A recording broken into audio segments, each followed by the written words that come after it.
Olá, você que nos assiste. Eu sou a professora Maria José Spiteri e hoje vamos falar um pouco a respeito de teoria da cor.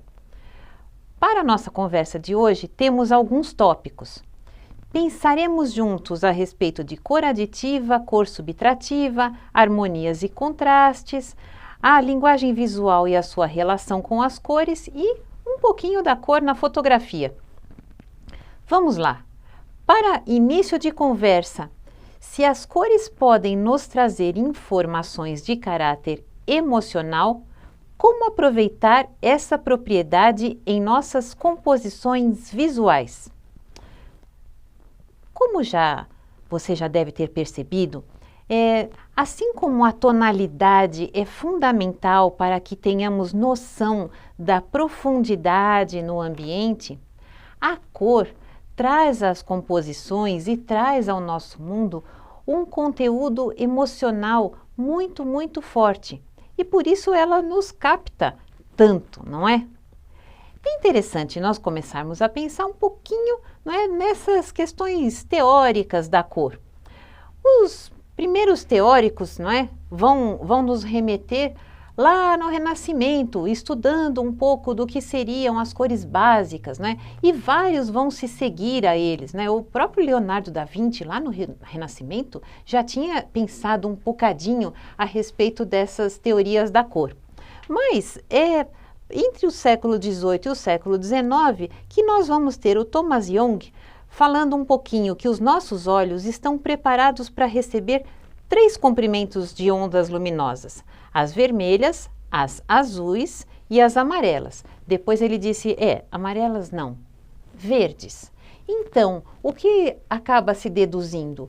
Que os nossos olhos, eles capturam diferentes comprimentos de ondas. Mas não são todas as cores, né? Esses comprimentos de ondas, eles têm a ver predominantemente com cores avermelhadas, azuladas e esverdeadas, né?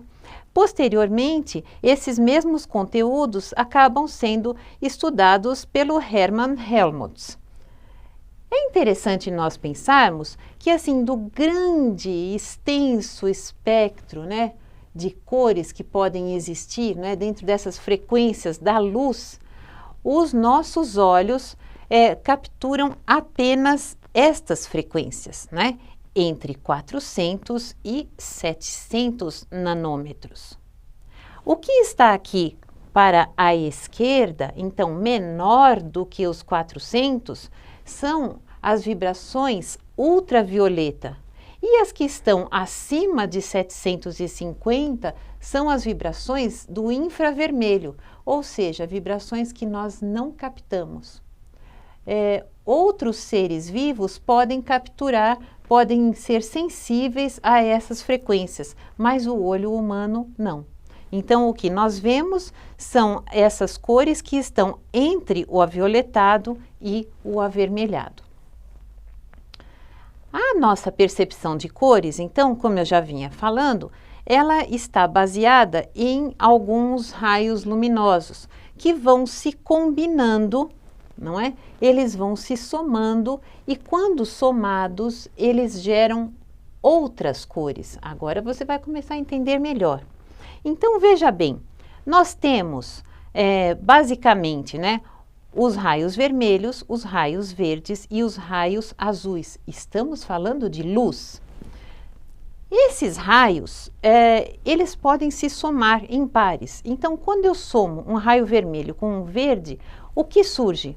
Uma cor amarela. Se eu somar uma luz vermelha com uma azul, sai uma luz de um avermelhado que é o que depois a gente vai chamar de magenta. E se eu somar o verde com o azul, sai um outro raio que é o ciano. Entendeu? Depois a gente vai retomar isto. Este vermelho, quando eu somo com o verde e com o azul, gera o quê? A luz branca. Então a luz branca, na verdade, ela é a soma básica de 3 raios? Sim. Então, os raios vermelhos, os esverdeados e os azulados. O que você está observando aqui na nossa conversa? Veja, eu somo 2 raios, sai uma cor mais clara. 2 raios, uma cor mais clara. 2 raios, uma cor mais clara. Isso quer dizer que quando eu somo os 3 raios, eu tenho muita luz junto. Aparece o branco. Por isso é que nesse sistema de cores a gente chama de síntese de cores aditivas. Elas se somam e geram a luz branca. Olha só. Raios azulados, esverdeados, avermelhados, que quando somados numa mesma proporção geram a luz branca. Existe um outro sistema que é aquele que a gente chama de cor pigmento ou síntese subtrativa. O que significa isso? A luz incide sobre os corpos e esses corpos de matéria, né? Ela incide sobre os corpos e estes corpos, eles têm, não é? Cada um tem a capacidade de absorver uma quantidade de raios luminosos e refletir outra. E então, cada vez que a superfície absorve uma quantidade de raios e libera uma outra menor para a superfície, nós vemos uma cor diferente. É aí que surge essa síntese subtrativa. Então, quando falarem para você a respeito de cor subtrativa, estão falando de cor pigmento. O que ela faz na síntese subtrativa? Uma cor vai roubando a luz da outra. Veja aqui nessa ilustração que do lado esquerdo nós temos as cores luz, do lado direito temos as cores pigmento. O que está no meio, não é, dessas cores luz, você vê que aparece uma misturinha de um azul mais clarinho, que é o ciano, um avermelhado mais róseo, que é o magenta, e o amarelado. Ou seja, são as mesmas cores primárias das cores da síntese subtrativa, as cores pigmento. Quando eu junto 3 cores pigmento, se aqui na cor luz uma vai juntando luz com a outra e fica branco, na cor pigmento uma está roubando a luz da outra. Quando chega no fim, não sobra nada, fica o preto, ou seja, a ausência de luz. É interessante aqui nessa ilustração que nós vemos as cores secundárias. O que é a cor secundária? Não é? A mistura de 2 cores primárias numa mesma proporção. O que a gente viu na imagem anterior. As cores secundárias, não é, do sistema de luz são as cores primárias do sistema de pigmento. E assim nós temos aqui 3 sistemas, um que é o de cor luz, que é o RGB, conhecido, né, por Red, Green e Blue, que tem como cores secundárias o amarelo, o ciano e o magenta. Aqui o sistema CMI, ou para o pessoal da impressão CMYK, não é? Quem trabalha com parte gráfica sabe que tem ainda um acréscimo de preto, mas nada mais é, né, de como cores primárias ciano, magenta e amarelo, então ciano, magenta e yellow, que tem como cores secundárias o azul, o esverdeado e o avermelhado, cores primárias no sistema de cor luz. E ali no finalzinho a gente ainda tem, não é, um outro sistema que é o red, yellow, blue, que é um sistema que se trabalha muito com, falam-se que são as paletas de artista, né, vermelho, amarelo e azul, como sendo cores primárias, e que aí, como cores secundárias, nós teríamos ali o alaranjado, o esverdeado e o violeta. Vamos passar aqui, né? O daltonismo, a gente sabe que é uma deficiência de percepção de algumas cores.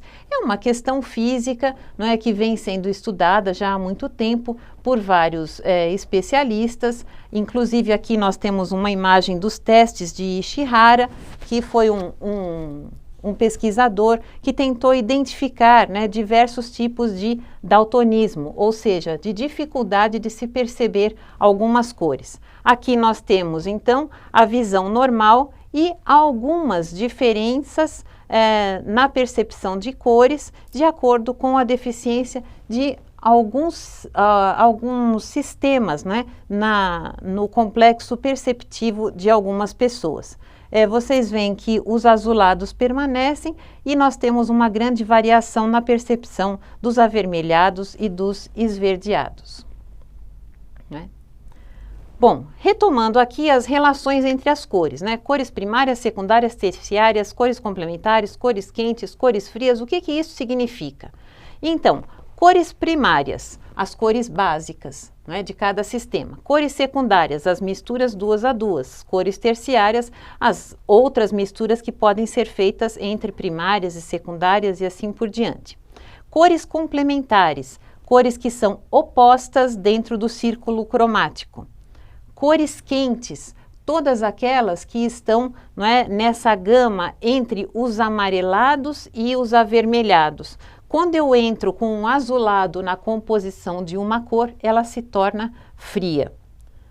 É interessante nós pensarmos, então, como fomos falando desde o começo, que as cores estão muito ligadas às nossas emoções. Se você não assistiu ainda a este filme, assista. É muito interessante. Ele se chama A Vida em Preto e Branco e fala justamente de uma situação de pessoas que não têm contato com as suas emoções e que, portanto, o seu mundo é preto e branco. A partir do momento que elas vão entrando em contato com as emoções, elas vão se tornando coloridas. Então, aos poucos, o filme vai se tornando colorido. Assista, é uma boa experiência. Olha só, então as cores têm a capacidade intrínseca de se conectarem emocionalmente com as pessoas. Então, de uma forma geral, aqui no Ocidente é possível, não é, nós afirmarmos que, por exemplo, o laranja vai nos transmitir energia, o vermelho é uma cor que nos traz sensação, não é, de urgência, não é, de rapidez, às vezes, não é, de muita intensidade. O azul pode nos dar uma sensação de maior calma, de credibilidade. O amarelo pode nos trazer uma sensação de otimismo, de juventude, não é? O preto de poder e assim por diante. Cada cor pode nos trazer um determinado conteúdo emocional e pode alimentar, não é, essas nossas emoções. Por sua forte associação a climas e estados de espírito, a cor oferece uma rica fonte de oportunidades para o fotógrafo. No entanto, ela é difícil de ser capturada sem a introdução de um elemento composicional secundário, como o formato, a textura ou a forma. É um exercício e tanto fotografar algo para retratar apenas a cor. Então, o que está querendo dizer, né, essa citação do Práquel, é que lidar só com a cor na fotografia, às vezes pode ser um grande desafio. Normalmente, nós associamos a cor a algum outro objeto, algum outro personagem na cena. E assim, nós podemos explorar várias possibilidades, né? Uma delas é a monocromia, ou seja, eu trabalho com uma mesma cor em diferentes tonalidades dentro da minha composição, né? Então, que sensação eu posso trazer para esta composição, né? Que tipo de harmonia será que eu consigo na composição a partir do momento em que eu estou trabalhando só com uma cor, mas com várias tonalidades? As cores frias, então, que podem dar uma sensação de frescor, não é? Às vezes, se eu usar muita cor fria, eu posso dar uma sensação também de solidão. Pode pensar nisso, não é? Como nós vemos aqui nestas imagens. Olha lá. As cores frias também trazem muitas vezes sensação de profundidade na imagem, né? Porque nos remetem à paisagem, né? Algo distante. E as cores quentes? Ah, pelo contrário, né? Essas nos aquecem, essas nos acolhem, não é? Essas nos dão uma sensação de energia. Então, os amarelados, os alaranjados, os avermelhados, né? Têm uma potência muito grande no sentido de trazer essa coisa mais aconchegante, né? Que nos abraça, que nos acolhe, né? Olha só como vemos aqui nestas imagens, né? E nesse ambiente onde aparecem muitas cores quentes e, curiosamente, estas cores quentes são todas parentes umas das outras, né? Umas dentro de uma escala de cores, elas estariam todas muito próximas. Então, quando isso acontece, e isso vale também para as cores frias, nós chamamos de cores análogas, cores que são vizinhas dentro deste círculo cromático, né? E as cores complementares? As cores complementares são aquelas que são opostas dentro do círculo cromático. Complementares porque se eu juntar uma cor oposta com a outra, eu posso chegar ao preto ou ao branco, se for, né, no sistema luz, e ao preto, se for no sistema de pigmento, né? Nesse caso, esse fotógrafo está explorando a oposição máxima, né, entre o verde e o vermelho nesta imagem. Das zebras preto e branco às borboletas de brilho caleidoscópico, dos musgos mais banais às aves mais exóticas, a natureza está inundada de cores incríveis. Quanto mais a natureza é perturbada pela tecnologia humana, mais tomamos consciência de quão complicadas e vulneráveis são suas reflexões. E a cor é parte dessa complexidade. Vamos pensar um pouquinho também na cor na fotografia. A fotografia nem sempre foi colorida. Então, lá no seu princípio, né, lá no início da fotografia, nós tínhamos imagens monocromáticas, né, que hoje a gente chama de imagens em preto e branco. E quando se queria uma imagem colorida, isso acontecia manualmente. Então, as fotografias eram coloridas à mão. Não é? Elas eram pintadas para que a gente pudesse ter a sensação de que haveria cor na imagem. Não é? Na segunda metade do século XIX, nós vamos ter aí as primeiras experiências, né, do Maxwell realizando projeções com lanternas para tentar capturar imagens coloridas. E os primeiros autocromos são atribuídos aos irmãos Lumière, não é? Já no início do século XX. Posteriormente, nós teremos os filmes coloridos, né? E o Kodachrome, né, é o primeiro filme colorido comercial. Não é? Ali a gente já vê na imagem da direita uma fotografia feita com Kodachrome no final dos anos 30, lá nos Estados Unidos. Hoje nós temos softwares, né, que nos permitem a manipulação da cor e a alteração, né, digital da cor nas imagens fotográficas, enfim, nas imagens de todos os tipos, né? E esses softwares certamente vão nos facilitando, né, nesse processo de contato com a cor, intensificando determinadas áreas, não é? Suavizando outras e assim por diante. E aí dos arranha-céus, né, mais frios, não é? Até o contato com o pôr de sol tão quentinho ali naquela paisagem com aquela água fresquinha, né? Isso tudo pode ser trabalhado, não é? Também por meio dos softwares. E aí eu posso acentuar os apetites, não é, dos observadores, não é, trabalhando com estas cores e registrando aí toda a sorte de grandes emoções dentro das nossas vidas, não é? Registrar a cor é registrar emoção, é registrar um pouco essa aventura do olhar, não é, e do sentir o mundo que está ao nosso redor. Então, voltando à nossa pergunta inicial, se as cores podem nos trazer informações de caráter emocional, como aproveitar essa propriedade em nossas composições visuais? Esta é uma reflexão que cabe agora a você, pensando em tudo isso que tratamos na conversa de hoje e associando esta nossa conversa aos conteúdos que estão lá no nosso material teórico. Tenho certeza de que você vai conseguir tirar excelentes conclusões a respeito desta nossa conversa. Eu espero que esse nosso bate-papo tenha sido bastante agradável para você e eu te aguardo numa próxima oportunidade. Até lá!